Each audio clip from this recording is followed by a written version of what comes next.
የተከበራችሁ የኮቪድ-19 የአስቸኳይ ጊዜ አዋጅ አፈጻጸም መርዋሪ ቦርድ አባላት፣ ክቡራን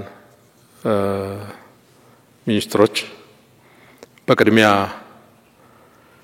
የኮቪድ-19 ወረርሽኝን ለመከላከልና ለመቆጣጠር የወጣውን የአስቸኳይ ጊዜ አዋጅ የአንድ ወር አፈጻጸም አዎንታዊና አሉታዊ ገጽታዎቹን ለማየትና በቀጣይ ሊሻሻሉ የሚገባቸውን ጉዳዮች ከመርማሪ ቦርዱ ምክረ ሀሳብና ግብአት ለማግኘት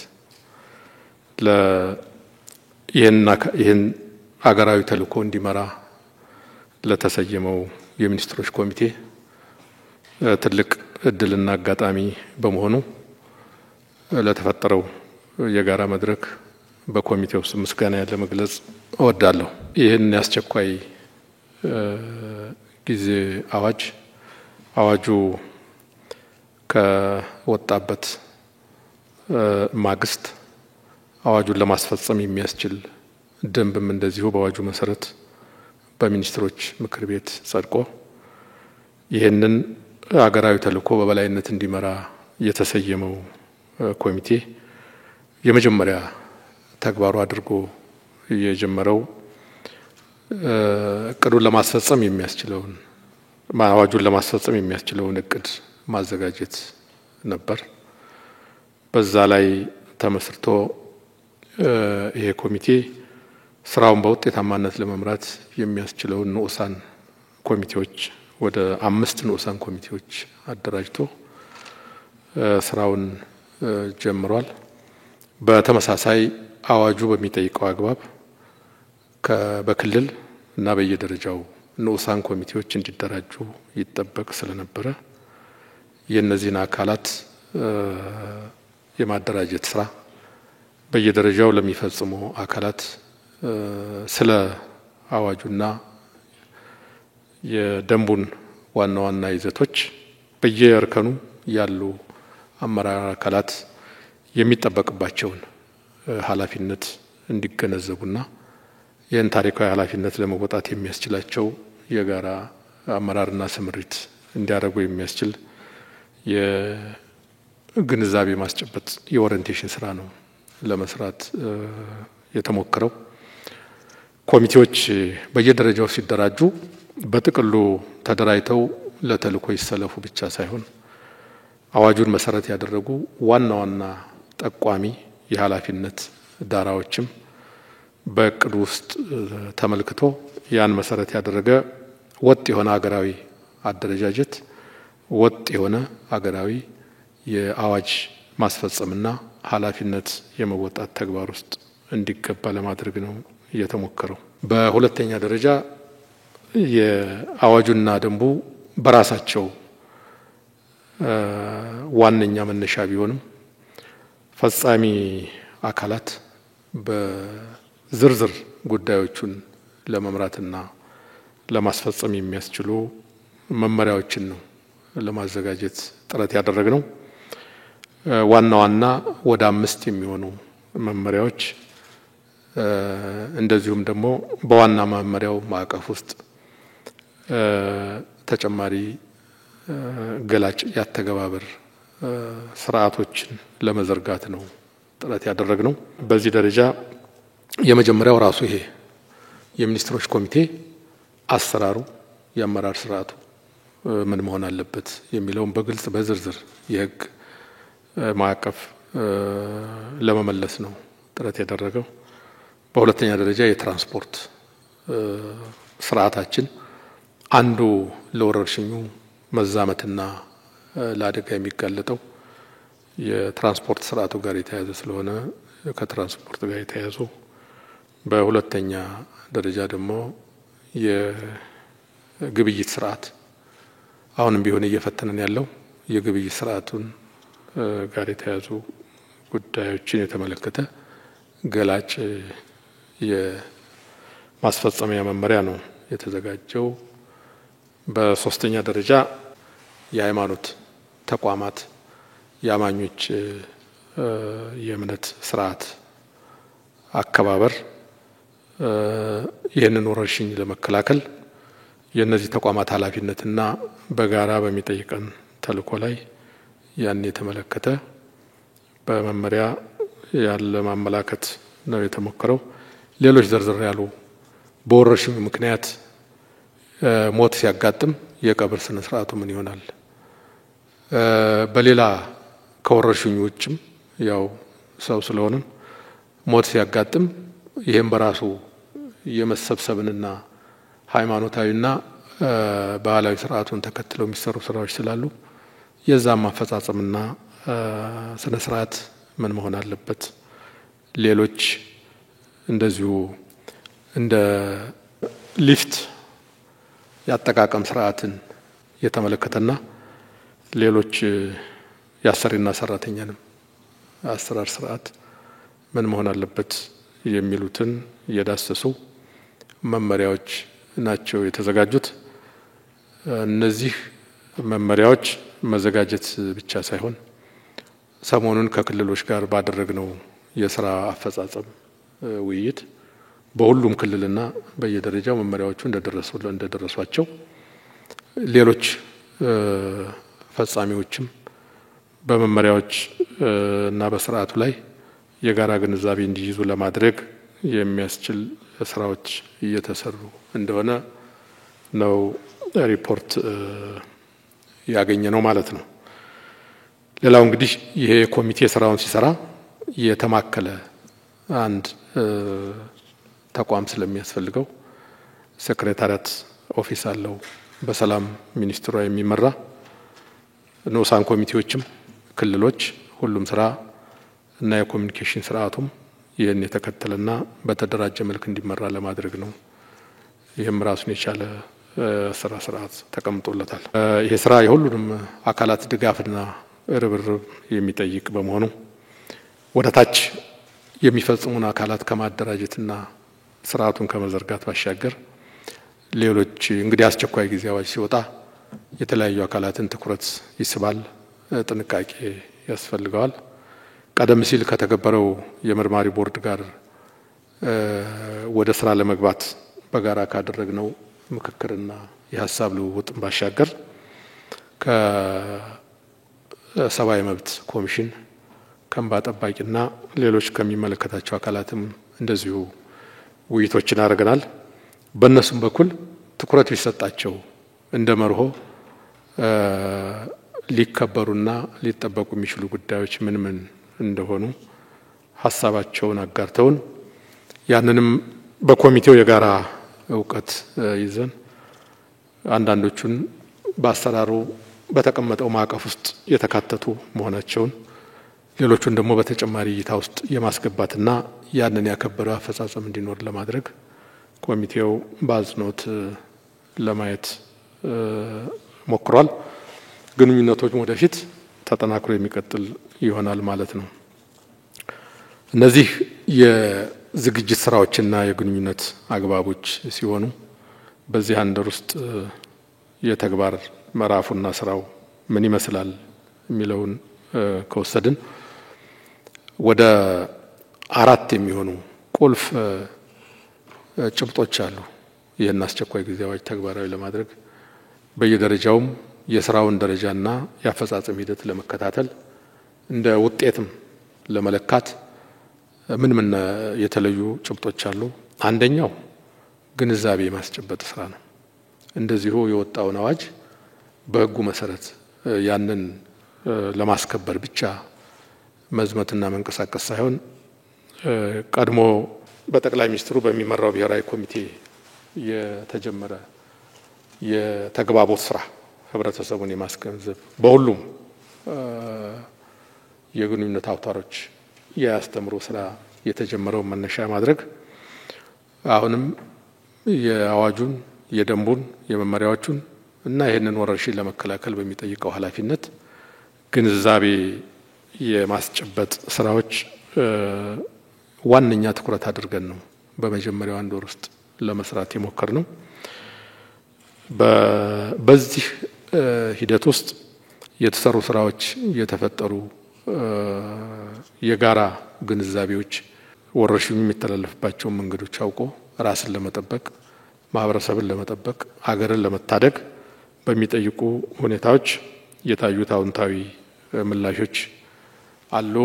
ነገር ግን የበለጠ አሁንም ቢሆን እንደ አንድ ደካማ ቋጠሮ ተደርጎ ሊወሰድ የሚችለው ግንዛቤው በተሟላ ሁኔታ ዳር እስከ ዳር የተያዘበት አለመሆን፣ እንደዚሁም ደግሞ ከቸልተኝነትና መዘናጋት ጋር የተያዙ ጉዳዮች እየተፈታተኑን እንደሆኑ የለየናቸው ከ250 በላይ ዜጎች በተጠቁበት ሞት ባጋጠመበት ለምንድን ነው ይሄ መዘናጋት? ይሄ ግንዛቤ እንደው መደረግ ያለባቸውን ነገሮች ቆጥሮ ያንን ማስተጋባት ለአጭር ጊዜ ብቻ ሳይሆን የባህሪ ለውጥ ሊያመጣ የሚችል ግንዛቤ የመያዝና ባለቤትነት ይፈልጋል። እዚህ አካባቢ ግንዛቤ ጋር የተያዙ ስራዎችን አጠንክረን መስራት አለብን ብለን የወሰድነው እዚህ ላይ ያለው ጉድለት እና ለምን የተጋራናቸው ምክረ ሀሳቦች የተሰጡ ሙያዊ ምክሮች በልዩ ልዩ አካላት የሚሰጡትን ከዓለም የጤና ድርጅት ጀምሮ ለምንድን ነው የምናጓድለው? በዚህ ጉዳይ ላይ አስገዳጅና ተገዳጅ የለም። ሁሉም በጋራ ኃላፊነት ከላይ እስከታች የሚንቀሳቀስበት ነው። ምናልባት እኛ የበለጠ ልናተኩርባቸውና ከህብረተሰቡ ልናውቃቸው የሚገቡ ተጨማሪ ጉዳዮች ካሉ በማለት ወደ ህብረተሰቡ የተለያዩ ባለሙያዎች በመስኩ እውቀቱና ህብረተሰቡ ውስጥ ያሉ ስሜቶችን ዳሶ የተጨማሪ ምክረ ሀሳብ ለማምጣት የሚያስችል የጥናት ቡድን አደራጅተን በአሁኑ ጊዜ በህብረተሰቡ ውስጥ ጥናቶች እያካሄድን ነው። ከህብረተሰቡ ጋር መመካከር ምንድነው ግንዛቤው? ለምን ነው በስርዓቱ መሰረት ማን ተገብረው? መንግስት ተጨማሪ ምን ማድረግ አለበት? ምን አይነት አሰራሮች ይጠናከሩ? ምን አይነቶቹ ይሻሻሉ? የሚለውንም ጭምር ምክረ ሀሳብ ለማግኘት ሰፋ ያለ የባለሙያዎች ቡድን ከጤና ባለሙያዎች፣ ከሚዲያ ሙያተኞች፣ ከተለያዩ ዩኒቨርሲቲ ምሁራን የተውጣጣ ቡድን ተሰማርቶ ያን እየሰራ ነው። ከሳምንት በኋላ የዚህ ሪፖርት ተጠቃሎ በብሔራዊ በዚህ አስተባባሪ ኮሚቴ ከተገመገመ በኋላ ግብአቱ በአሰራር ስርዓት ወደ ተግባር የሚለወጥ ይሆናል ማለት ነው። አንደኛው ግንዛቤ ነው። ሁለተኛው ከግንዛቤ ቀጥሎ ደግሞ አዋጁ ያስቀመጣቸው ክልከላዎች አሉ። ያንን ክልከላ እያከበርን ነው ወይ? የተቀመጡ ግዴታዎች የተጣሉ ግዴታዎች አሉ። ግዴታዎችንስ ምን ያህል በተቀመጠው ስርዓት እየፈጸምናቸው ነው የሚሉት እንደ ቁልፍ ጭብጥ ተይዘው በትኩረት እየተሰራባቸው ናቸው። ግንዛቤ በመፍጠርም ክልከላን በማስከበርም ግዴታ ተግባራዊ እንዲሆን በማድረግም ሄዶ በየደረጃው ያለው የአመራር ሚና የሁሉም የሲቪክ ሶሳይቲው እንበለው የሃይማኖት መሪዎች እንበለው የፖለቲካ አመራሩ እንበለው ሁሉም በዚህ ጉዳይ ላይ ሊረባረቡበትና የመሪነት ሚና ሊጫወቱበት የሚገባ ነውና አመራሩ ምን ያህል በኃላፊነት ይዞ እየመራው ነው? ከዚህ በላይ ሌላ አጀንዳ የለም በዚህ ወቅትና ያንን የሚመጥን ኃላፊነት እየተወጣን ነው ወይ የሚለውን ለማየትም ቁልፍ የክትትል ጭብጥ አድርገን ይዘን እየሰራን ነው ማለት ነው። በእነዚህ ሂደቶች እስካሁን ድረስ እንደ ውጤት የምንመለከታቸው የተቀመጠውን የጋራ የዘመቻ ጥሪ በአዋጁ የተቀመጠ በደንቡ የተዘረዘረውን በመመሪያ በዝርዝር የተመላከተውን ወደ ተግባር በመለወጥ ረገድ በህብረተሰቡ ውስጥ ያለው ምላሽ ቀደም ሲል ካነሳ ነው የግንዛቤ ክፍተት ባሻገር የሃይማኖት ተቋማት ትልልቅ ሃይማኖታዊ ስነ ስርዓቶች ለረጅም ዘመናት ተከብረውና ሃይማኖታዊ ቶፊቶ ነው ሃይማኖታዊ ስነ ስርዓቱ ነው በሚካሄዱበት ለዚህ ዘመቻ ለዚህ የጸረ ኮቪድን ለመከላከል በቀረበው ጥሪ የሃይማኖት የእምነት ተቋማት አባቶች እና አመራሮች የሰጡት ምላሽና በተግባር የታየውም ከሞላ ጎደል አዎንታዊና ምስጋና ሊቸረው የሚገባ ነው። ባለፈው የፋሲካ በዓልን ተከትሎ የነበረውን ሁኔታ በአሁኑ ሰዓት የረመዳን ጾምን ተከትሎ በስርዓቱና በተቀመጠው የጋራ ጥሪ መሰረት አማኞችና መሪዎች እያደረጉት ያለው ርብርብ ሌሎች የሃይማኖት መሪዎችና አባቶች አማኙ ራሱ በዚህ ደረጃ የሚያደርገው ትብብርና እንቅስቃሴ በጥሩ ጎኑ ነው የተመለከትነው። ይህ ተጠናክሮ መቀጠል አለበት ብለን እናምናለን። ሌላው ለዚህ ሀገራዊ ጥሪ ግንባር ቀደሙ ነው በሙያቸው እውነት ለመናገር የጤና ባለሙያዎች የፈጸሙትን ቃለ መሐላ በሚገርም ሁኔታ በዚህ የቁርጥ ቀን ጥሪ ያደረጉት እንቅስቃሴና ርብርብ በእጅጉ የሚያኮራና የሚያመሰግን ነው። የበጎ ፈቃደኞች ጥረት፣ የግሉ ዘርፍ፣ የኪነ ጥበባትና ሌሎች ተዋናዮች በዚህ አካባቢ የአብሮነትንና አገርን የመታደግ አገርን የማሻገር ማህበረሰብን ከዚህ ቀውስ የማውጣት ጥሪውን በጥሩ ምላሽ ለመስጠት ጥረት የተደረገበትና በዚህ ላይ ተጠናክሮ ሊቀጥል የሚገባው እንደሆነ በዚህ ጊዜ ውስጥ አንዱ የተመለከትነው ነው። እነዚህ ተጠናክረው መቀጠል አለባቸው። በወጣው መመሪያ መሰረት በትራንስፖርት እና በገበያ ስፍራ ብዙ መሳሳቦች፣ ፈተናዎች በተቀመጠው ስርዓት ተግባራዊ ባለመሆን የጠየቁ ጥረቶች አሉ። ነገር ግን ደግሞ በትራንስፖርት ዘርፉም ይሁን በገበያ ስርዓት የተቀመጠውን የአሰራር መመሪያ ተከትለው በተግባር ያንን የሚፈጽሙ ባሪያነት ለሌላው የሚታዩ እንዳሉ በክልሎች እንደዚሁም በዚህም በማዕከል ለማስተዋል ሞክረናል። የበለጠ ግን ትራንስፖርትና ገበያ በተለይ ግብይት ስርዓቱ ከፍተኛ ክትትልና ድጋፍ የሚጠይቅ እንደሆነ ለመመልከት ችለናል ማለት ነው። ሌሎች የመመሪያዎች አፈጻጸም እንደዚሁ ከጊዜ ወደ ጊዜ አዎንታዊ ጎኑ እያደገ በህብረተሰቡ ውስጥ ተቀባይነት እያገኙ ለመፈጸም የሚደረጉ ጥረቶች መሻሻል እያሳዩ ነው።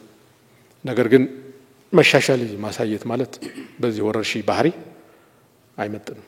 ዳር እስከ ዳር በጥሪው መሰረት የተቀመጠውን አሰራርና ስርዓት ማክበር ያስፈልጋል ማለት ነው። አንድ ጊዜ የበሽታው የወረርሽኙ ባህሪ በዓለም ላይ እንደምናየው ወደ ከፍተኛ የእድገት ምህዋር ውስጥ ከገባ ምን ያህል ህይወት እንደሚያስከፍል፣ ምን ያህል ሀገር እንደሚፈትን፣ ምን ያህል አንገት እንደሚያስደፋ እየተመለከትነው ነው። ስርዓቱ ተዘርግቶ አንዳንድ ቦታ ላይ በትክክል ተግባራዊ ከሆነ ሌላው ለምን ይህን ተግባራዊ አያደርግም የሚለውን ጥያቄ ነው የሚያስነሳውና የተመጣጠነ ምላሽ በሁሉም ተገባበር ይጠይቃል። በተግባር ውስጥ ያየናቸው አዎንታዊና አሉታዊ መልኮች እነዚህ ናቸው። ግንዛቤ የክልከላውን ባህሪ፣ የግዴታዎቹን መተላለፊያ መንገዶችን መሳሰሉትን ነገሮች ማስጨበጡ እንዳለው ነው። ይህን የሚተላለፉ አካላትን ደግሞ በተቀመጠው ህግ እና የአፈጻጸም ስርዓት ማስተናገድ ይጠይቃል። በዚህ አንድ ወር ውስጥ ግን አሁንም ቢሆን በወጣው መመሪያ መሰረት የተሳተችውን እርምጃ ተከትሎ ኮቴን ተከትሎ መጀመሪያ ወደ ህጋዊ እርምጃ ከመሄድ በፊት አሁንም ማስተማር ነው። መመሪያው በተጣሰበት ቦታ ላይ ማስተማር፣ ማስገንዘብ፣ ዜጎች ተቆርቁረው አስበው ለራሳቸው፣ ለቤተሰባቸው፣ ለማህበረሰባቸው እንዲቆሙ የሚያደርገውን ጥሪ እንዲገነዘቡ ለማድረግ ነው ቅድሚያ ተሰጥቶ እንዲሰራበት እየተደረገ ያለው። በዚህ አግባብ ዋነኛው በብዙ ሺዎች የሚቆጠሩ ዜጎቻችን ሲተላለፉ ምክረ ሀሳብ ተሰጥቷቸው እንዲተራሙ ማድረግ ተደጋግሞ ሲፈጸምና በዛው የምክረ ሀሳብ አግባብ ተደጋግሞ ሲከሰት ያንን የማረምና ወደ ተጠያቂነት የማሻገርን መንገድ ነው እንደ አቅጣጫ የተያዘው። ዋናው ማስተማር፣ ሲያጋጥም ማረም በተግባር ከዚህ ሲያልፍ ደግሞ የተወሰነውን ተጠያቂ ማድረግ በሕጉ መሰረት ነው ለማየት የተሞከረው። በዚህ አግባብ ዝርዝር መረጃዎች አሉ። በዚህ አፈጻጸም የሕጉ ራሱ የአዋጁ ማዕከላዊ ጭብጥ ሰብአዊ መብትን የማክበር በአስቸኳይ ጊዜ ስም የተለያዩ ጥሰቶች እንዳይስተዋሉ ያንን በጥንቃቄ የመምራት የጸጥታ አስከባሪ አካላት የራሳቸው የሚመሩበት ስነ ምግባር ተዘጋጅቶ በዛ አግባብ እንዲፈጽሙ ተግባራዊ እንዲያደርጉ የተቀመጡ አቅጣጫዎችና የሚሰሩ ስራዎች አሉ። ዋነኛው ገዢ ስራ ማስተማር ማረም ቢሆንም ሕግ ለማስከበር በሚሰሩ ስራዎች እዛም እዚህም የሚያጋጥሙ ተመጣጣኝና ሚዛናቸውን ያልጠበቁ አፈጻጸሞችም ሲገኙ እነዛ ለምን የሚለውን የማጣራት በዛ ላይ ሌሎች እንዲማሩበትና የማስተካከያ እርምቶች እንዲወሰዱ ለማድረግም በኮሚቴው ደረጃ ትኩረት ተሰጥቷቸው እየተሰሩ ያሉ ናቸው። ምናልባት መሬት ላይ ምን ይመስላል የሚለው በመርማሪ ቦርዱም በሌሎች አካላት የተገኙትን ወስዶ የበለጠ ይህንን አፈጻጸም ለመግራት ለማረምና ለማዳበር ጥሩ አጋጣሚ ይሆናል ብለን እናምናለን። ሌላው በዚህ የትግበራ ወቅት እንደ ሀገር ብሔራዊ ኮሚቴው ቀድሞ የወሰነው ውሳኔ ኋላም በዚሁ ይህንን አዋጅ በሚያስፈጽመው አካልም ተጠናክሮ እየተደገፈ ያለው ስራ ከውጭ የሚመጡ ዜጎች ወደ ኢትዮጵያ ሲገቡ የ14 ቀን የማቆያ ጊዜ እንዲኖር የተደረገበት ስርዓት እጅግ በጣም ውጤታማና ምናልባት እስካሁን ድረስ ባለው ጉዟችን አንዱ የታደገን አሰራር ነው ለመውሰድ ይቻላል። ሪፖርቶችን ስንከታተል አብዛኛው በአየር ተጉዘው ወደ ሀገራችን የገቡ ተጓዦች በ14 ቀን ቆይታ እየቆዩ ራሳቸውን እያወቁ ሲወጡ ለራሳቸው፣ ለቤተሰባቸው፣ ለሀገራቸው ምን ያህል ውጤታማ ስራ እንደተሰራ በሪፖርት እየተከታተል ነው ያለነው። ይህን እንደ ጥሩ ልምድና ወደፊትም የምናጠናክረው ነው ይህ አደጋ እስካለ ድረስ።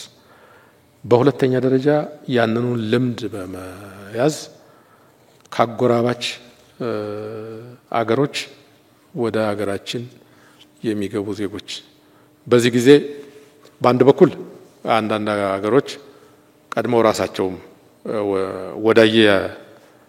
ወደ ኢትዮጵያ እንዲመለሱ ኢትዮጵያውያንን የመግፋትና የማበረታታት አካሄድ ይከተላሉ።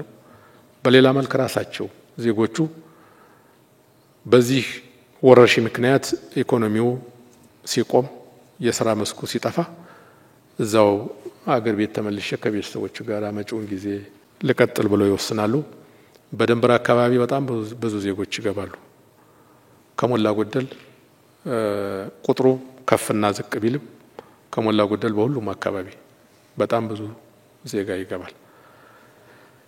ከአየር ትራንስፖርቱ ልምድ ተነስተን በድንበር አካባቢ የማቆያ ቦታዎች ዋና ዋና መግቢያ በሮችን መለየት፣ እዛ ላይ 14 ቀን እንዲቆዩ ማድረግ፣ ከዛ ሁኔታቸው ታውቆ ወደ ህብረተሰቡ እንዲቀላቀል ለማድረግ ሰፊ ስራ እየጠየቀና አሁንም በትኩረት ርብርብ እያደረግንበት ያለ ተግባር ነው።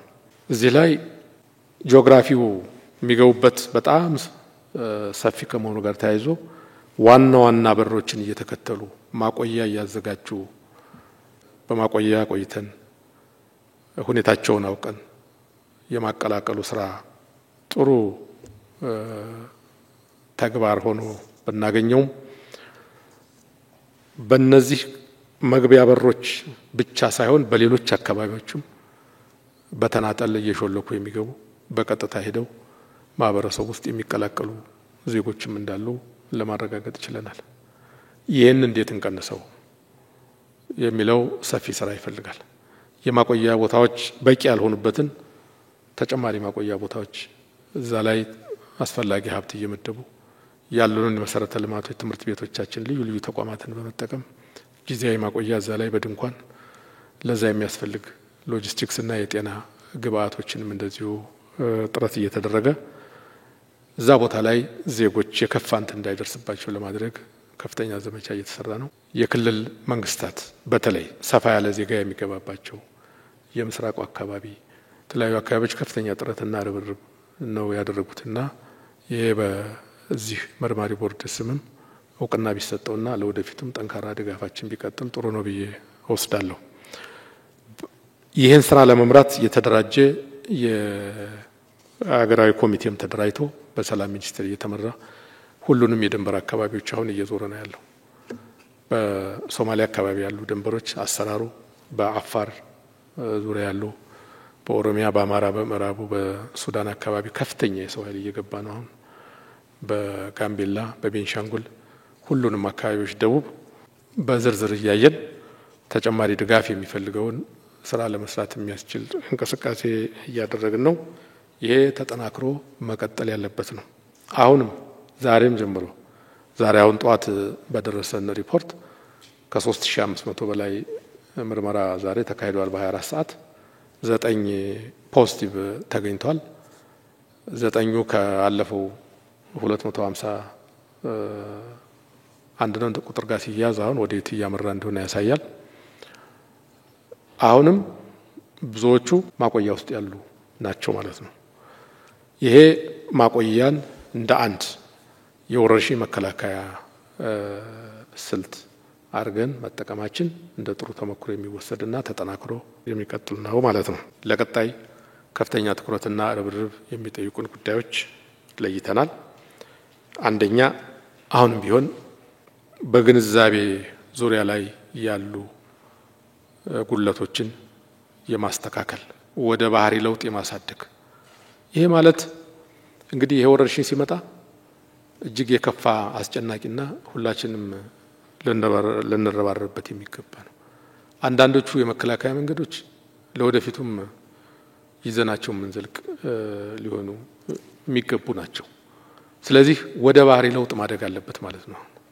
እንደው ሰዶ ማሳደድ ለጊዜው ያንን አውግዞ ተማምሎ መለያየት አይደለም። የባህሪ ለውጥ ሆኖ የእጅ ንጽህና የእጅ መታጠብ ጉዳይ ድሮም በጤናው ስርዓት የነበረው አሁን በላቀና በአደገ ሁኔታ የህይወታችን መመሪያ ልናደርግ የሚገባ ሌሎች ጉዳዮችን የህይወት መመሪያችንና የምንላበሰው ባህሪ ሆኖ ሊቀጥሉ የሚገቡ ይኖራሉ። ወደዛ የሚያርግ ስራ ያስፈልገናል ማለት ነው።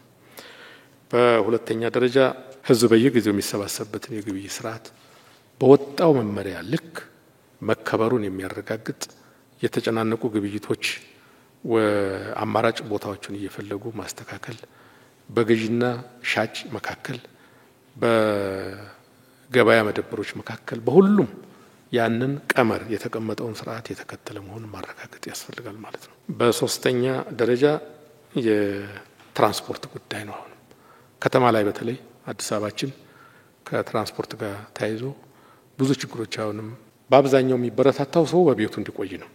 ወደ ከተማ የሚወጣ ተሽከርካሪ፣ ወደ ከተማ የሚወጣ ዜጋ ይሄ መጨናነቅ እንዳይኖር የተባለውን ነገር ለማሟላት አንዱ መፍትሄ ነው። ግን ያዝ ለቀቅ አንዳንዴ ሰው ሰተር ይላል፣ አንዳንዴ እንዳለ ምንም ነገር እንደሌለ በሚያሳይ ደረጃ ይስተዋላል። በትራንስፖርት ደረጃ አገር አቋራጭ የትራንስፖርት ስርዓት ከክልሎች ጋር ተናቦ ሙሉ በሙሉ መዝጋት አይሆንም፣ ጠቅላላ ልቅ ማድረግም አይጠቅምም። ስለዚህ ይሄ የተዘረጋው መመሪያ እንዴት ነው ሙሉ በሙሉ ተግባራዊ የሚሆነው? የመናኸሪያዎቻችን አጠቃቀምና አስተዳደር በዚህ ደረጃ ከፍተኛ የሆነ ትኩረት የሚጠይቁ ናቸው።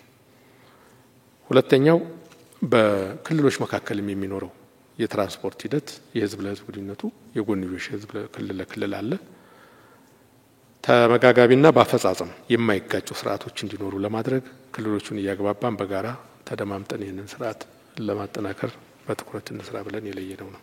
በሶስተኛ ከተማ ውስጥ ያለውን እንደ አዲስ አበባ አይነት ቀጥሎ ያሉ ከተሞች አካባቢውንም የግድ ለስራ የሚወጡ የግድ ለቤተሰብ ህይወት ለግል ህይወት ወደ ከተማ መውጣት በሚጠይቁ ይህንን ዘመቻ ለመከላከል በዘመቻ ውስጥ ያሉ አካላት ሁሉም ሲንቀሳቀሱ የትራንስፖርቱ ስርዓት ያንን የተከተለ አፈጻጸሙ ላይ ማነቆ የሆነ ሊፈተሽ ሊሻሻል የሚገባው ካለ ደግሞ ምክር ሐሳቡን እየሰሙ አዳጊ በሆነ ሁኔታ መጥበቅ ያለበት እየጠበቀ የበለጠ ደግሞ ችግሩን ሊፈታ የሚችል አሰራር መተግበር ካለበት በዛ ደረጃ እየሆነ እንዲሄድ ማድረግ አለብን ብለን የመጀመሪያውን መመሪያ አፈጻጸም በዝርዝር ገምግመናል። ልክ በግንዛቤ ደረጃ ያለውን ክፍተት እናጥናው እንዳልነው ከትራንስፖርት አኳያም ተገልጋዩ ክፍተትና ቢሻሻሉ የሚላቸው ምንድናቸው የሚለውን ምክር ሐሳብ ለማዳመጥ ተጨማሪ ጥናቶች እያካሄድን እንገኛለን። ከዘመቻው ባህሪ ከወረርሽኙ ከአደጋው አይን ስንመለከተው ግን በወጡት አሰራሮችና መመሪያዎች አክብረን እያንዳንዱን ቀናት ልንጠቀምበትና ከዚህ አደጋ ልንሻገርበት የሚገባ ነው። ያማጥበቅ ያስፈልጋል ማለት ነው። በጣም በመሰረታዊ ጉዳይ አሁንም የድንበር ከጎረቤት ሀገሮች ወደ ሀገራችን የሚገባ በሚገርም ሁኔታ ወደ ውጭ የሚወጣም አለ። አሁን በዚህ ጊዜ ወደ ውጭም ህገወጥ የሰው ዝውውር በሚለው አካሄድ አሁንም የሚወጡ ዜጎች አሉ። ይህንን በከፍተኛ ደረጃ መከላከል መቆጣጠር ይጠይቃል። ከውጭ የሚገቡት አሁንም በጥብቅ ቁጥጥር በስርዓት በማቆያ እየተለዩ እንዲቀላቀሉ ማድረግ ያስፈልጋል። ሾልኮ የገባም ካለ የመጀመሪያው ኃላፊነት ተቀባይ ቤተሰብ መሆን አለበት፣ ማህበረሰቡ መሆን አለበት። ቤተሰቦች እናት፣ አባት፣ ወንድም፣ እህት፣ አካባቢ ማህበረሰብ ከውጭ የመጣና በማቆያ ራሱን ሳያቅ የተቀላቀለ ካለ አይ ሁላችን የሚጠቅመን ተመልሰ ማቆያ ብትቆይ ነው፣ ራሳችንንም በዚህ ደረጃ ማወቅ አለብን፣ ግንኙነት ፈጥረናል የሚለውን ኃላፊነት ወስዶ መንቀሳቀስ ያስፈልጋል ማለት ነው። ከራሱ ከተቀባይ ወገንም ይሄ ኃላፊነት፣ ይሄ ጥሪ፣ ይሄ ዘመቻ፣ ይሄ ምላሽ ያስፈልጋል። ያንን በማመጋገብ ነው ቀጣዩ ዜጎቻችንም በስራ ፍለጋ በሰው ሀገር በልዩ ልዩ ስቃይና መከራ ቆይተው አመጣጣቸው እጅግ እንግልት የተሞላበት በረሃ አቋርጠው በብዙ ችግር ወደ ሀገራቸው ሲገቡ ይሄ ወረርሽኝ ከተጠቁ ደግሞ ሌላ ጉዳት ስለሆነ መልሶ ማቋቋም ስራ የመስራት ከህብረተሰቡ ጋር ተዋህደው እንዲሄዱ መጀመሪያ በማቆያ ቦታ ላይ ራሳቸውን ሲያውቁ አንዱ የመጀመሪያው እርምጃ ይሆናል ማለት ነውና ይሄን አጠናክረን ለመስራት መቆያ ቦታዎች ለኑሮ ቢያንስ ለዛ አጭር ጊዜ ህይወት ሊያቆዩ እንዲችሉ አድርጎ ማደራጀትና መስራት ያስፈልገናል ብለን ይሄንን ይዘን ነው የትኩረት ነጥብ አድርገን ያዝነው። ያው በዚህ ደረጃ ግንዛቤን የማስፋትና የማሳደግ የሚለው ያው ተጠናክሮ የሚቀጥል ነው። አምስተኛው ከሌሎች አጋር አካላት ጋር ተቀናይቶ መንቀሳቀስ እና መረባረብ አደረጃጀቶች ከላይ እስከታች የሚናበቡና ይሄን ፈጣን ወረርሽኝ በፈጣን የመከላከል የምላሽ ሰጭነትና የተናበበ ስርዓት ውስጥ ገብቶ መሻገርና መጓዝ ይገባላል ብለን በዛ ደረጃ እየሰራን ነው ያለ ነው። የዋና ዋናዎቹ የአንድ ወር የስራ እንቅስቃሴ በኮሚቴያችን ይህን ይመስላል። የተከበሩ ምክትል ጠቅላይ ሚኒስትራችን ካቀረቡልን ሪፖርትም ተነስተን የኛን ስራዎች በማየት ያየናቸው ነገሮችና እዚህ የተሰራውን ስራ የሚገናኙባቸው ሁኔታዎች እንዳሉ ነው ያየነው። በተለይ የተደረገው ቅድመ ዝግጅት ችግሩን አስቀድሞ በመገመት በመተንበይ ቅድመ ዝግጅቶች እየተደረጉ ነበር። አዋጁ ራሱ አስቸኳይ አዋጁ ከመውጣቱ በፊት ጀምሮ ዝግጅቶች እንደነበሩ ነው ያየነው። በእነኛ ዝግጅቶች መነሻ አስቸኳይ ጊዜ አዋጅ አስፈላጊነቱ ታምኖበት አዋጁ ከወጣ በኋላ አስፈላጊ ደንቦችና መመሪያዎችም እንዲወጡ ተደርጓል። ደንብና መመሪያዎቹ ሲወጡ የሚፈጸሙበት አግባብም እንደ አገር እንዲሆን ከፍተኛ ስራ ተሰርቷል። በክልሎች አደረጃጀቶቹ ወጥ በሆነ መልኩ እንደተደራጁ በእኛም ደረጃ ተከታትለናል። ስለዚህ ከአደረጃጀት ጀምሮ የተሰሩ ስራዎች አሁን ለምናያቸው መልካም ጅምር ውጤቶች አስተዋጽኦ ያደረጉ ስለሆኑ በዚህ ደረጃ ለተሰራው ስራ እኛም እውቅና መስጠት እንፈልጋለን። ከዚህ ጋር ተያይዞ በክልሎች ደረጃ ያለውን የስርጭት ሁኔታም ለመከታተል የሚያስችሉ ዝርዝር ስራዎች መሰራታቸውን ተከታትለናል። በመስክ የተሰሩ ስራዎች እንዳሉም አይተናል። አሁን ከቀረበልን ዝርዝርም አንፃር በተለይ ህዝቡን ከማስገደድ ይልቅ ግንዛቤውን በማስፋት ይህንን ወረርሽኝ መከላከል ይቻላል የሚለውን አቋም ይዞ አስፈጻሚ አካሉ መስራቱ በጣም ተመራጭና ውጤታማም የሚያስደርግ መሆኑን ነው እኛም ያየነው። እዚህ ጋር በርግጥ በህዝባችን በኩል ያለው ሰፊ ቸልተኝነትና የትኩረት ማነስ እንደተጠበቀ ሆኖ ወደ ጉልበትና ወደ ኃይል ማስከበር ቢገባ ኖሮ የኛንም ስራ ውስብስብ ያደርገው ስለነበረ በመከላከል ዙሪያ የናክል እንቅስቃሴ ማድረግ ባልቻልንም ነበር የሚል እምነት ነው ያለን። ስለዚህ የተመረጠው አግባብ ትክክለኛና የተከረበትን መንገድ ውጤታማ አሁን ያለውን መረጋጋት እንድናይ ያደረገ ነው የሚል እምነትና ግምገማ ነው በእኛ ቦርድ ውስጥም ያለው። ሌላው በዚህ ሂደት ህዝቡን የማሳተፉ ስራ በጣም ነው የተሰራው። የሃይማኖት ተቋማት በተለያየ መንገድ ህዝባቸውን እንዲያስተምሩ የመንግስት ሚዲያዎችን በመፍቀድ ጭምር በነፃ ሚዲያዎች በዚህ ጉዳይ ላይ ህብረተሰቡ የመሰብሰብ መብቱን በአስቸኳይ አዋጁ ምክንያት ስለተቀነሰ ወይም ደግሞ ስለተከለከለ በየቤቱ የሚጸልይበትን የሚሰግድበትን በመንግስት ሚዲያ በነፃ የእምነቱን ስነ ስርዓት የሚያስተላልፍበትን ሰዓት በመመደብ የተሰራው ስራ እነኚህም የህብረተሰብ ክፍሎች የበኩላቸውን እንዲያደርጉ ትልቅ አስተዋጽኦ ነው ያደረገው። በዚህ ጉዳይ ላይ የሁሉም የሃይማኖት መሪዎች ያደረጉት ጥረትና ህዝባቸውን ለማስተማር ከመንግስት ጋር ተደማምጦ ለመሄድ እንዲችል ያደረጉት ስራ እውቅና ሊሰጠው የሚገባና አሁንም በዚህ ደረጃ ሊቀጥል የሚገባው ነው የሚል እምነት በቦርዱ ደረጃ አለ። በርግጥ እዚህም እዛም የሚታዩ ጥቃቅን ክፍተቶች የሉም ለማለት አይደለም። ነገር ግን ከክፍተቶቹ በላይ የተገኘው መልካም ውጤት ገዢ ስለሆነ ይሄንን ይዞ መቀጠል ተገቢ ይሆናል የሚል እምነት ነው በእኛም በኩል ያለው። ሌላው ከመደጋገፍ ባህል ከማጎልበት አንፃር የተሰሩ ስራዎች ዞረን ባየንባቸው አካባቢዎች በተለይ አዲስ አበባ ላይ እርስ በራስ ህዝቡ እንዲደጋገፍ የነበረውን ባህል እንደገና እንዲቆሰቁሰውና በተግባር እንዲያሳየው ነው የተደረገው። ይህ የተጀመረው ስራ ይሄንን ችግር ከተሻገርን በኋላ በራሱ ህዝቡ እርስ በራስ የመረዳዳት ባህሉን እንደገና እንዲያየውና እንዲተገብረው ጭምር መሰረት የሚጥል ስራ ነው የተሰራው የሚል እምነት ነው ያለን። ተዘዋውረን ጎብኝተናል። የተሰበሰቡ የእርዳታ እህሎችን የገንዘቡንም አጠቃላይ ሁኔታ መረጃዎችን ለማግኘት ችለናል። ይሄን እንደሚያሳየው የተሰራው ህዝቡን የማነሳሳትና እንዲደጋገፍ የማድረግ ስራው በዚሁ በሚኒስትሪያል ኮሚቴው በተያዘው እቅድ አኳያ ስለነበረ ውጤታማም ጭምር ነው የሚል ሐሳብ ነው ያለን።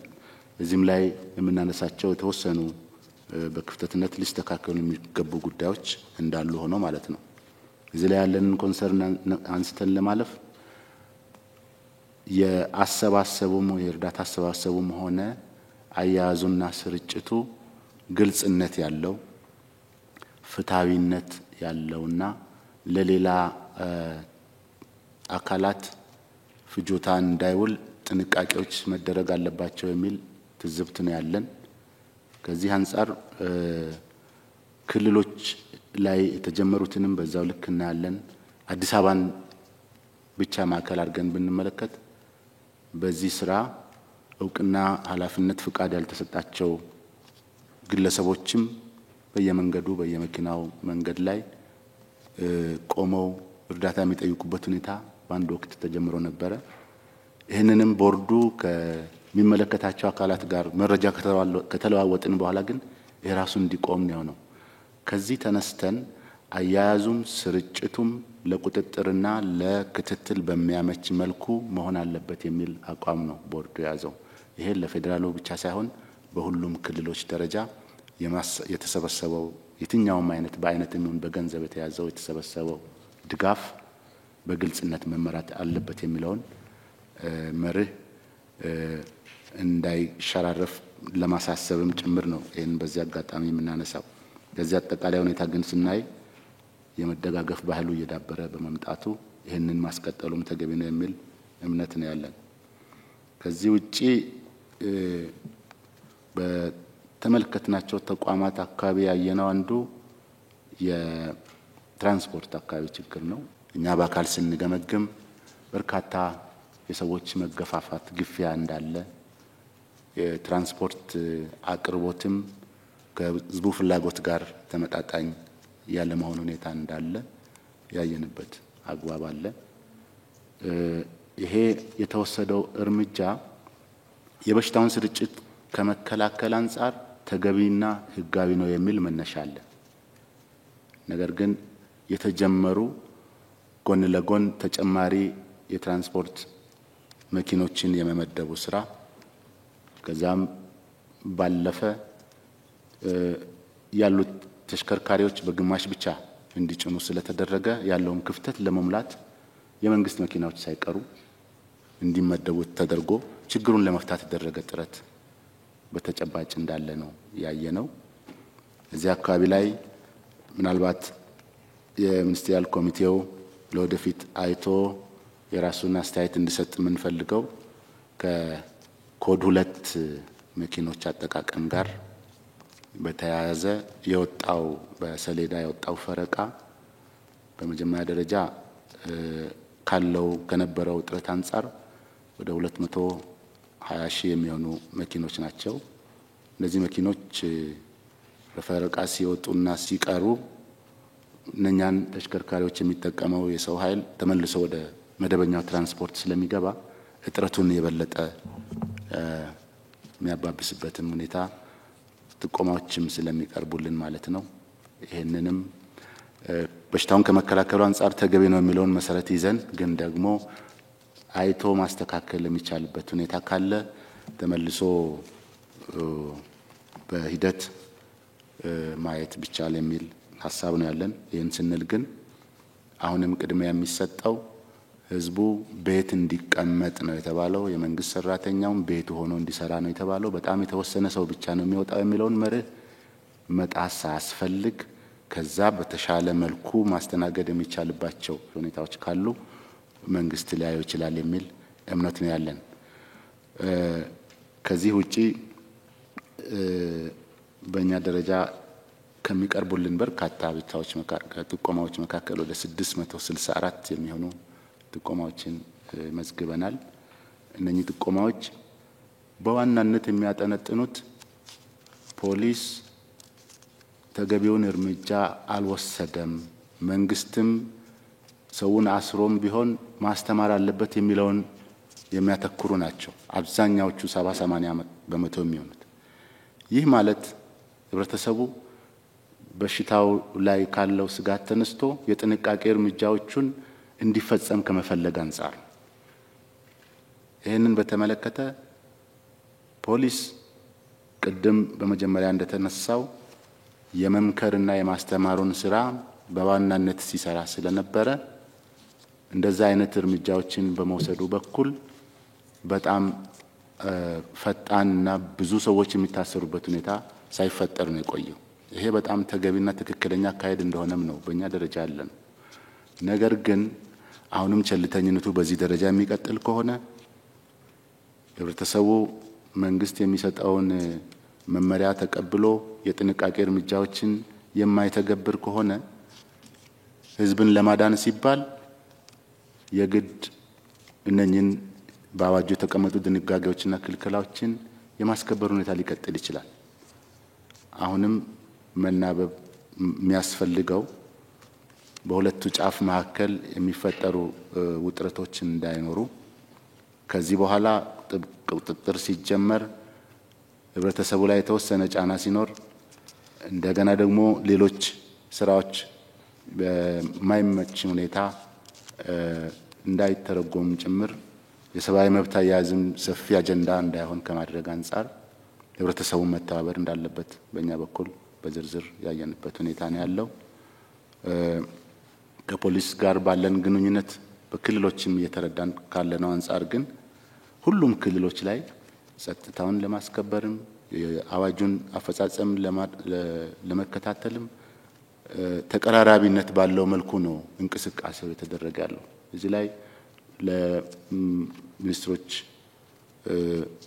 ኮሚቴው ማንሳት የምንፈልገው እኛ ከታዘብነው አንፃር አዋጁን በማስከበር ረገድ በየትኛውም ክልል ላይ ልዩነት በሌለው ሁኔታ እየተፈጸመ መሆኑን ነው።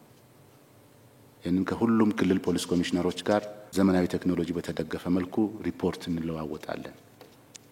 ስለዚህ መንግስት በዚህ ደረጃ ከደገፈ ሁሉም ክልሎች አሁን የጀመሩትን ወረርሽኙን ለመከላከል የያዙትን አቋም በዚሁ የሚቀጥሉ ከሆነ ህብረተሰቡ የሚደግፈንና ቸልተኝነቱን በመተው ከመንግስትና ከጸጥታ ኃይሉ ጋር በመተባበር ህግን አክብሮ በመስራት የሚንቀሳቀስ ከሆነ የጀመርነው የመከላከሉ ስራ ውጤታማ ይሆናል የሚል ሙሉ እምነት ነው በእኛም በኩል ያለው።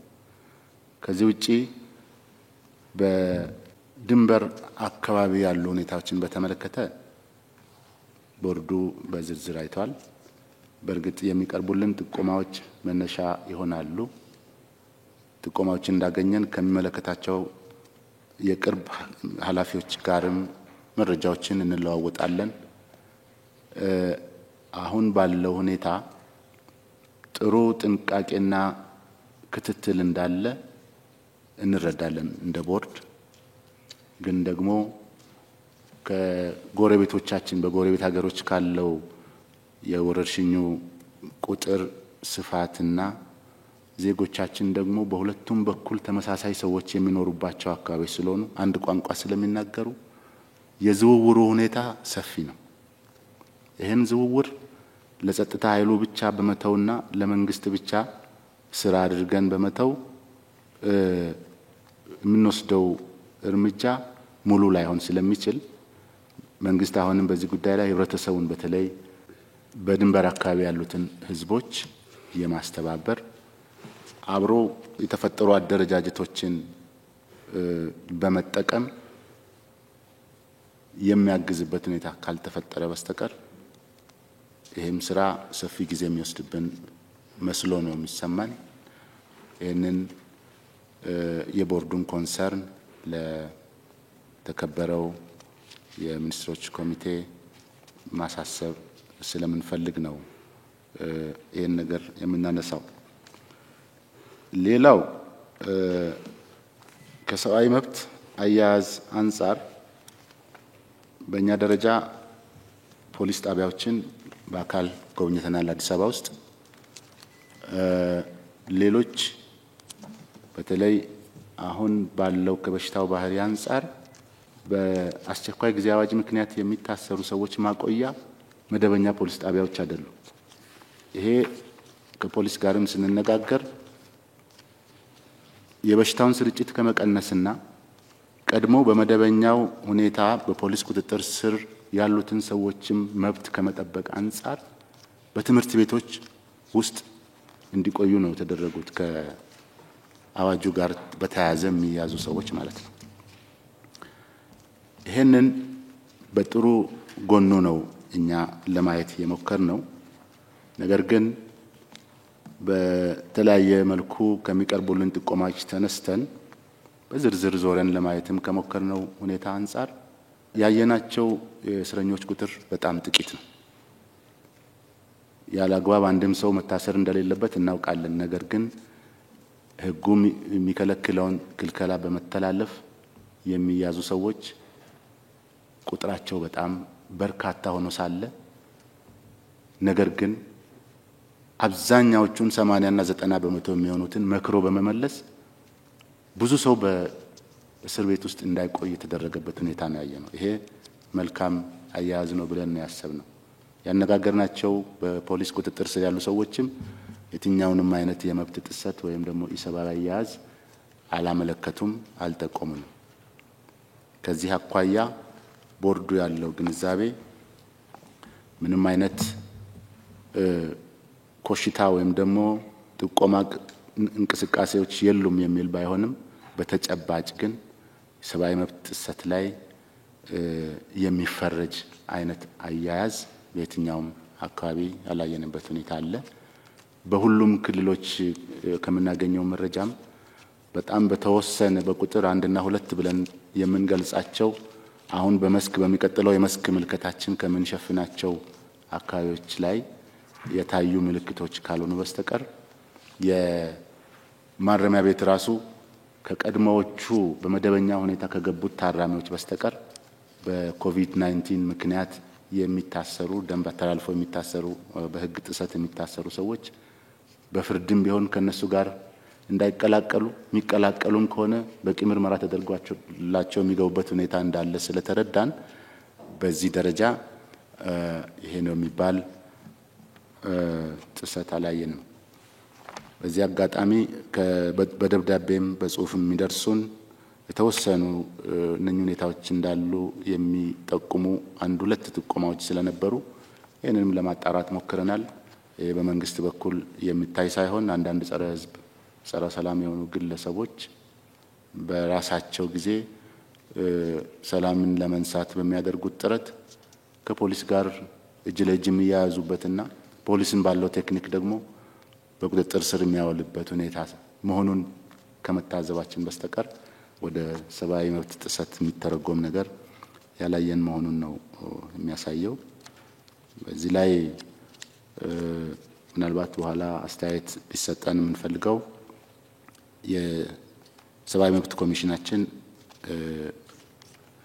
አንዳንድ ከአዋጁ ከደንቡ ጋር መታየት ያለባቸው ነገሮች አሉ የሚል ጥቆማ ነገር አንስቷል። እኛ በራሳችን ደረጃ ፈትሸናል። በቀረበው አንፃር ሆኖ አላገኘነውም። ግን ደግሞ ዲቴይሉን ማየት ካስፈለገ የሚኒስትሪያል ኮሚቴው በራሱ ፈትሾ አስተያየት ለሚፈልገው ክፍል ሊያቀርብ ይችላል በሚል የቀረበልን መረጃ ኮፒ አድርገን በደብዳቤ ሸኝነት ለሴክሬታሪያት ጽህፈት ቤቱ የላክን ስለሆነ ከዚህ በላይ በዚህ ጉዳይ የምናነሳው ነገር አይኖርንም። ከዚህ ውጪ በትኩረት ከተቀመጡት ጉዳዮች አንፃር በእኛም ደረጃ የምንጠብቃቸው ናቸው። በትኩረት በዚህ ደረጃ መቀመጡ ተገቢና አስፈላጊ ነው። እኛም እነኚህ የትኩረት አቅጣጫዎች እንዴት ተፈጸሙ የሚለውን በሚቀጥለው ራሳችን በምናደርገው ክትትልም የምናየው ስለሆነ ነገሮችን በዚህ ደረጃ እያየን የተናበብን እንሄዳለን የሚል እምነት ነው ያለ። ሁሉን ነገር ስናጠቃልል ግን አንድ ከኳራንቲን ጋር በተያያዘ ለማንሳት የምንፈልገው መንግስት ያደረገው ዝግጅት በጣም ጥሩ ነው፣ ሰፊ ነው። እዚህ አካባቢ የተወሰኑ ሊታዩ የሚገባቸው ነገሮች እንዳሉ አንስተን አይተናል። በእርግጥ በኳራንቲንነት የተጠቀምነው በአዲስ አበባ አካባቢ ትምህርት ቤቶችን፣ ዩኒቨርሲቲዎችን ነው። ድንበር አካባቢ ላይ ግን የኳራንቲኖች ተጨማሪ ቁጥር ያስፈልጋል የሚል መረጃም ስላለ ይሄንን ደግሞ ሚኒስትሪያል ኮሚቴውም ተጨማሪ ጣቢያዎችን ለመክፈት ያደረገ ያለውን ጥረትም ስለሰማን እነኚህ ጣቢያዎች ላይ የሚያስፈልጉ ሁኔታዎች ከማሟላት አንፃር ውሃ፣ መብራት እና ውስጥ ለሚሰሩ በተለይ ሐኪሞቹን የሚደግፉ ሰዎች የመከላከያ መሳሪያዎችን እንዲያገኙ ከማድረግ አንፃር በተወሰነ ደረጃ ጥሩ ጅምሮች እንዳሉ ያየነው ቢሆንም እዛ አካባቢ ተጨማሪ ስራ የሚጠይቅ ነገር ነው። ከየካ ሪፈራል ሆስፒታል አንፃር እዛ አካባቢ የውሃ ችግር ቅድም ያልነው የመቆራረጥና የመብራቱ እንዲሁም መንገዱ ራሱ እዛ ወደዛ አምቡላንሶች ሮጠው ሰውን ለማድረስ በሚያስችል ደረጃ ፈጥኖ የተሰራ አይደለምና ይህንንም ባለፈው በአካል በጎበኘንበት ወቅት ሐኪሞቹም ይህን ነገር አንስተዋል። በነገራችን ላይ አንድ ጥሩ ዜና ሰሞኑን የሰማነው ሐኪሞቹ ካቀረቡት ቅሬታ አንፃር ለመፍታት በተደረገ ጥረት ምላሽ የተሰጠባቸው በርካታ ነገሮችን አይተናል። አንዳንድ ጊዜ ከኢንሹራንስ ጋር የሚያያዙ ጉዳዮችንም ሲያነሱልን ስለነበረ ግልጽ ዝርዝር የሆነ ነገር መረጃ አልደረሰንም ብለውን ነበር። ያን አሁን ባለው ሁኔታ መረጃዎቹ በግልጽ ምን ምን እንደሚሸፍኑም ጭምር የተነሳ ያለበት ሁኔታ ስላለ ጥሩ ነው የሚል ነው። እዛ ግን የካ ላይ ከዚህ ከታካሚ ለይቶ ማከሚያ አካባቢ ላይ እነኚህ ቅድም ያነሳናቸው የውሃና የመብራትን ችግር ጨምሮ የተወሰኑ ከማስወገጃ በተለይ የተጠቀምንባቸውን የሕክምና እቃዎች ለማስወገድ ዘመናዊው የማስወገጃ ቦታ የለንም የሚል እነሱ በጠንከር አድርገው ሲያነሱ እነሱ ከሕክምና ቋንቋ አንፃር ነው ያነሱት። ለጥንቃቄ ምን ያህል አስፈላጊ ነው ከሚለው አንፃር ነው። እኛ በዛ መልኩ ተረድተን ላይሆን ይችላል፣ ግን አስፈላጊነቱ ላይ አግባብ ነው የሚል ይዘን ከሚመለከታቸው የስራ ኃላፊዎች ጋር ተነጋግረናል። እሱም የተስተካከለ እንደሆነ ነው መረጃ ያለን። ከዚህ ውጪ ግን ታካሚዎች የሚያነሷቸው ተወሰነ ነገር አለ። ታካሚዎቹ የሚያነሱት ምርመራው የካ ላይ ስለማይደረግ ምርመራው ናሙና ተወስዶ ሌላ ቦታ ስለሚላክ ይሄንን በሐኪሞቹ በኩል ነው የላኩልን። ውጤቱ ቶሎ አይደርሰንም። ነፃ ሆነን እንኳን ቶሎ መንቀሳቀስ ቶሎ መውጣት የምንችልበት አገግመን መውጣት የምንችልበት ሁኔታ ላይ ስንደርስም ቶሎ መረጃውን አናገኝም። ስለዚህ መረጃው ቶሎ እንዲደርሰን ምርመራውም እዛው አካባቢ ቢጀመር የሚል ሐኪሞቹም ፍላጎት ስላለ ይሄ ሐሳብ አለ። ይሄ የለይቶ ማከሚያው ቦታ ላይ ብቻ ሳይሆን በኳራንቲኖችም አካባቢ ናሙናችን ይወሰዳል። በተባለው 14 ቀን ውስጥ ምላሹን አናገኝምና እዚህ ላይ ፍጥነት መኖር አለበት የሚል ነገር ያነሳሉ። በእርግጥ እነሱ የሚያነሱት ውጪ ብንሆን ኖሮ ምንፈልጋቸውን በግል ምንፈልጋቸውን ነገሮች ከማግኘትም አንፃር የሚቀሩ ነገሮች ስላሉ ከዚህ ቶሎ መሄድ ነው የምንፈልገውና በዚህ ምክንያት መቆየት የለብንም የሚል አንድ ሁለት ጥቆማዎች ስላሉ ማስተካከል የሚቻልም ስለሆነ በቦታው ተነጋግረን አሁን ማስተካከያዎችም የተደረጉበት ሁኔታ ነው ያለው። በአጠቃላይ በትራንስፖርት ባለስልጣንም በዝርዝር ተነጋግረናል። የተከበሩ ወይዘሮ ዳግማዊትም በዚህ ጉዳይ ላይ ተነጋግረን በስልክም መረጃዎችን በተወሰነ መልኩ ለማንሳት ሞክረናል። ያሉት ጥረቶች ጥሩ ናቸው። ከዚህ ውጪ ግን ከሀገር አቋራጭ አውቶቡሶች ባለንብረቶችና ተወሰነ ውይይት እንፈልጋለን የሚሉ ክፍሎችም ስለነበሩ ከትራንስፖርት ባለስልጣን ኃላፊዎች ጋር አገናኝተናቸው ውይይት ያደረጉበትና መፍትሄም የፈለጉበት ሁኔታ ስላለ ያየነውን ለመነሻ ያክል ነው ያነሳነው። እዛ አካባቢ በአብዛኛው ንዑስ ኮሚቴዎቹ ተጠናክረው ክትትል ያደረጉ እየሰሩ መሆናቸውን ነው የታዘብነው። የህብረተሰቡ መዘናጋት እንደተጠበቀው ነው። ሁሉም አካባቢ ላይ ነው የመዘናጋቱ ጉዳይ። በተለይ ትራንስፖርት አካባቢ ላይ በጣም ሰፊ ስለሆነ ጥረቶቹ ቢኖሩም ተጓዦች ቀድሞ ትኬት እንዲቆርጡ ቢደረግ የሚሰለፉበት ቦታ ቢሰመር ያንን የመጠበቅ ሁኔታ በአብዛኛው ስለማይታይ አሁንም ትልቁ ነገር ያለው ህብረተሰቡ ጋር ስለሆነ ህብረተሰቡ በዚህ ጉዳይ ላይ የራሱን ድርሻ እንዲወጣ ነው። ተሳፋሪውም አሳፋሪዎችም ሌሎችም ሁሉም የራሳቸውን ድርሻ እንዲወጡ ነው ቦርዱ ማሳሰብ የሚፈልገው። ደንብ የሚተላለፉትን ሰዎች ለመቅጣት በደንቡ በአስቸኳይ ጊዜ አዋጅ ማስፈጸሚያ ደንብ ላይ የነበረው ሰፊ ነው ጋፑና ይሄ ከ1000 እስከ 200,000 በሚለው መካከል ስለሚል ይሄ እኛንም ይመለከታል ወይስ እኛ በድሮው ህግ መሰረት ነው የምንሄደው የሚል ተቀላቀለ አይነት እንዳላቸው ኮንሰርኑን አንስተዋል። እሱን ከሚመለከታቸው ኃላፊዎች ጋር ስለተነጋገርን በቅርቡ ወዲያው ነው ማስተካከያ የተደረገው። ግን ደግሞ ጥያቄውን በስፋት ሲያነሱ ስለነበረ በዚህ ደረጃ ነው ያየነው። ትራንስፖርት አካባቢ የሚመለከት ማለት ነው። አዲስ አበባ ከተማ ላይ አደረጃጀቱ ከከንቲባ እስከ ወረዳ ከዛም አልፎ እስከ ብሎክ ድረስ ነው የሚወርደው። መንግስት ሁሉን አካባቢ ደርሶ የሚደግፍበት ሁኔታ ስለማይኖር በዛው ብሎክ ያሉ አቅም ያላቸው አብሯቸውና አጠገባቸው በአካባቢያቸው የሚኖሩትን መደገፍ ያለባቸውን አውቀው እንዲደጋገፉ ስርዓት እንፈጥርላቸዋለን። ለዚህ ነው አደረጃጀቱን በዚህ መልኩ ሄድ ነው ብለው በተግባር እንዲፈጸም ጭምር አሳስበን ነው የተነሳ ነውና ከአደረጃጀት ጀምሮ በጣም ጥሩ ነገር እንዳለ ነው አዲስ አበባ ላይ ያየነው። ይሄ የገቢ ማሰባሰቡም ይሁን ገቢ ካሰባሰቡ በኋላ እውቅና የመስጠት የማበረታታቱም ጉዳይ ሌሎች ሰዎች ገቢውን ድጋፍ ለማድረግም ጭምር እንዲነሳሱ የሚያደርግ አይነትም ጭምር ስለሆነና ለሌሎች ክልሎችም ጥሩ አብነት ያለው ስለሆነ መልካም ጅምር እንደሆነ ነው እዛ አካባቢ ያየነው።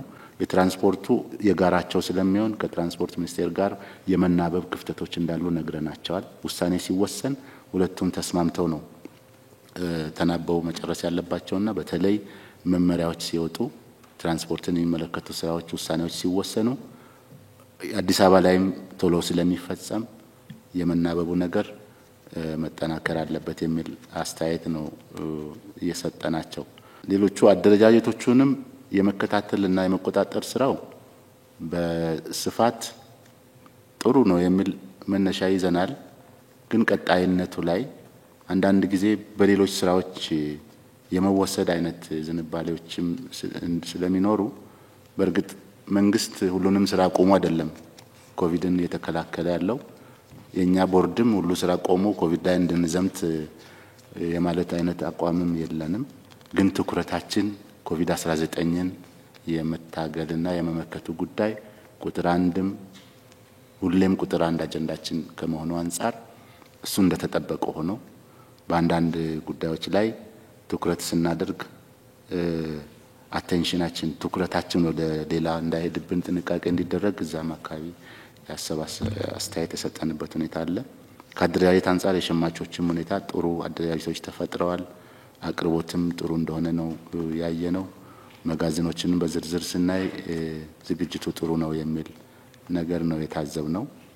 እነኚህ እንግዲህ በመጋዘን በርካታ በጎ አድራጊ ግለሰቦችና ድርጅቶች በአይነት ያቀረቧቸው ንብረቶችና እህል የተያዘበትን አግባብ ነው ያየነው። ጥሩ አያያዝ ነው የታዘብነው።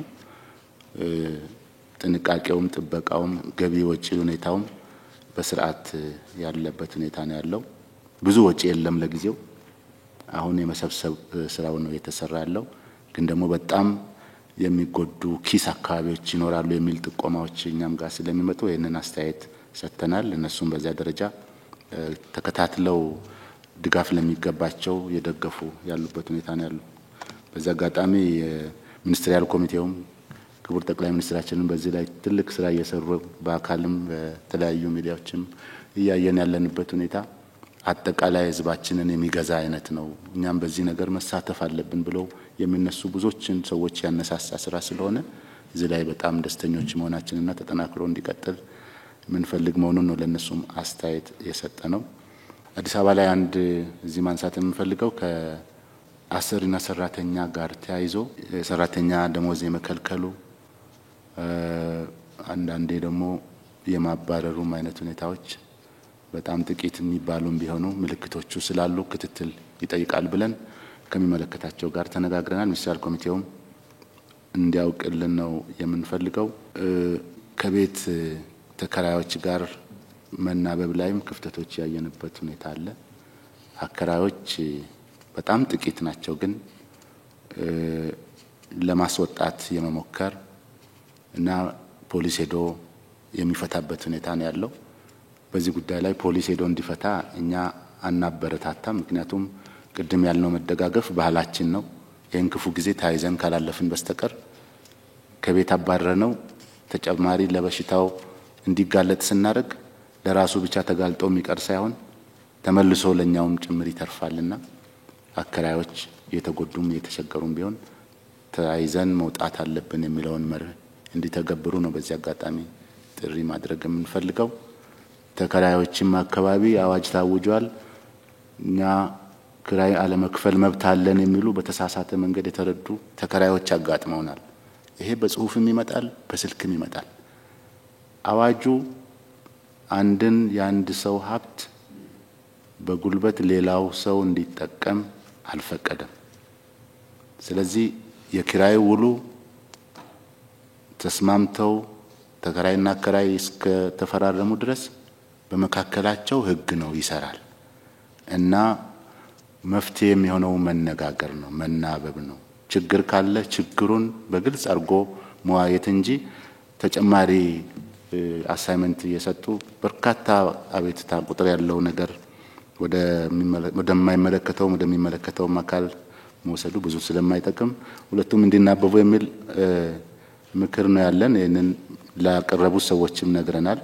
አብዛኛዎቹ ተስማምተዋል። በስልክም ተከታትለን እንዳየነው ተስማምተዋል። ግን ነገሩ እንዳይሰፋና እንዳይቀጥል ለማሳሰብ ያክል ነው ይሄንን የምናነሳው። ይሄ የሚያሳየው በሁሉም ክልሎች ያለውን የአቤቱታ መጠን ነው። ቅድም እንደዚሁ በቃል አንስቻለሁ። በርካታ ቁጥር ያለው ያው አዲስ አበባ ነው። አክሰሱም ስላለ ችግሩም በዛው ልክ ሰፍቷል ብለን ስለምንወስድ ነገር ግን በተለያዩ ጉዳዮች ላይ ነውና እነኚህ ቁጥሮች ወደ 694 ነው ጠቅላላ የመዘገብ ነው አቤቱታ በስልክ ነው እና ደግሞ ተወሰኑ በጽሁፍም የተላኩልን አሉ። እንግዲህ ለሁሉም ክብደት ሰጥተን ነው የምናየው። ለያንዳንዱ ቆጥረን ምላሽ መስጠት በሚያስፈልግበት ወቅት ላይ ከመለከታቸው አካላት ጋር እየተነጋገርን የመጣንበት ሁኔታ ስላለ ተቋሚዎቹንም እናመሰግናለን። ግን መተባበርና መደጋገፍ ብቻ የሚያስፈልግ መሆኑን እዚህ አጋጣሚ ለማንሳት ነው። ሌላው ከታሰሩ ሰዎች ቁጥር አንፃር የአዋጁ መንፈስም አንድ ቦርዱ ከተቋቋመበት ጊዜ ጀምሮ ባለው አንድ ወር ጊዜ ውስጥ በአስቸኳይ ጊዜ አዋጁ ምክንያት በቁጥጥር ስር የዋሉ ሰዎችን ዝርዝርና የተያዙበትን ምክንያት ለህዝብ ይፋ መደረጉን ይከታተላል የሚል ኃላፊነትም ስላለ አሁን ከተቋቋመን አንድ ወር ነው። በዚህ ጊዜ ውስጥ ከሁሉም የክልል ፖሊስ ኮሚሽነሮችም ጋር ስለምንገናኝ በመናገኘው መረጃ መሰረት በእስር ቤቶች ውስጥ የሚቆይ ሰው ብዙ የለም። በደንብ መተላለፍ የሚመጣው ወዲያው ይቀጣል። ፍርድ ቤቶች አፋጣኝ ችሎቶችን አቋቁመው በአቃቤ ሕግ በኩል ወዲያውኑ ተመርምሮ በሚቀርብላቸው መሰረት ውሳኔ ይሰጣሉ። ከዚህ ውጪ ግን በቀጠሮ የሚመላለስና ወራትን የሚያስቆጥር ባለ ጉዳይ ብዙ የለንም። እዚህ ላይ እስር በራሱ አንድም ቀን ቢሆን የራሱ ተጽዕኖ ስላለው የተጀመረው ጥሩ ነገር እንዳለ ሆኖ ከዚህ የበለጠ ግን ፈጥኖ መሄድ እንዳለበት አሳስበናል። ይሄንንም በመተግበር በኩል ጥሩ ምላሽ በፖሊስም በአቃቤ ሕግም በኩል አለ። ዳኞችም ጋር እስካሁን ድረስ ባለው ጥሩ ምላሽ ነው እያገኘን ያለ ነው። ዜጎች የሚያነሱትን የፍትህ የመጓተት ጉዳዮች በቀጠሮም የመቆየት ጉዳዮችን ተመልሰን ልናይ የምንችልበት እድል እንዲኖረን መስራት ስላለብን አሁንም ትኩረታችን በመከላከሉ ላይ ሆኖ ጠቅላይ ፍርድ ቤቱ የሰጠውን በግማሽ ችሎቶችን የመዝጋቱን ጉዳይ በእኛ ደረጃ ተቀብለነው ነው እየሄድን ያለ ነው። ከዚህ ውጭ ግን ስራው በፍርድ ቤቶች ደረጃ እየተሰራ መሆኑን እናውቃለን። ዳኞች በቤታቸው ይሰራሉ፣ ውሳኔዎችን ይወስናሉ። ከዚህ በፊት በምስክር በሁሉ ነገር አልቀው ለውሳኔ ያደሩ ጉዳዮችን እንደሚሰሩ ክትትላለን። በዚህ ደረጃ ይሄ ነው የሚባል ምናነሳው ነገር የለም። ይሄ ተጠናክሮ እንዲቀጥል ነው የምንፈልገው እና የታሰሩ ሰዎችን ቁጥር በሚመለከት በዚህ ሳምንት ያገኘነው የመጨረሻው ቁጥር በተለይ ከተከሰሱት 9828 ተከሳሾች ያሉባቸው 4347 የክስ መዝገቦች ተደራጅተው ለፍርድ ቤት የቀረቡ ሲሆን ከነዚህ ውስጥ በአፋጣኝ ውሳኔ ያገኙ 2500 የሚሆኑት ሌሎች ደግሞ በቀጠሮ ያደሩ ውሳኔ ያገኙ በጣም የተወሰኑት ብቻ በቀጠሮ እንዳሉ ነው ያየነው። ይሄ ይፋ ከማድረግ አንፃር ሌሎችም በግልጽ መረጃውን አደራጅተው የሚገልጹት እንዳለ ሆኖ በአሁኑ ሰዓት በኮቪድ-19 ምክንያት የታሰረ በጣም ቁጥሩ ከዚህ በጣም ያነሰ ቁጥር እንደሆነ ነው በየቀኑ በምክርና በገንዘብ እንዲሁም ደግሞ በቅጣቱን በገደብ በመተው የመሸኘት ሁኔታ ስላለ አሳሳቢ እንዳልሆነ በእኛ ደረጃ ክትትሉን የምንቀጥልበት መሆኑን ለመግለጽ ያህል ነው። በማጠቃለያ ላይ የምናነሳው እያሳሰበን ያለው የህብረተሰቡ የጥንቃቄ ጉዳይ ነው። ቸልተኝነቱ አሁንም አለ። ብዙ ጊዜ ተደጋግሞ መነሳት ያለበት ጉዳይ ነው። ስለዚህ ይህ ቸልተኝነት ዋጋ ያስከፍለናል የሚል ስጋት ነው በእኛ ደረጃ ያለው እንደ ቦርድ። ይህንን ስጋታችንን ህብረተሰቡ እንዲጋራልን እንፈልጋለን። መንግስት የሚያደርገው አባታዊ የሆነ በምክር የመጨረስ ጉዳይ፣ በሃይማኖት አባቶች የማስመከር ጉዳይ በሆነ ቦታ ላይ ሊያልቅ ይችላል። ምክንያቱም መከላከል ያለብን ሰውን ነው። ሰው በህይወት እንዲኖር ነው የሚፈለገውና በአንዱ ቸልተኝነት ሌሎች እንዲጠቁ እንዲጎዱ መፈቀድም ስለማይኖርበት አሁንም ለህብረተሰቡ መልእክት ነው የምናስተላልፈው።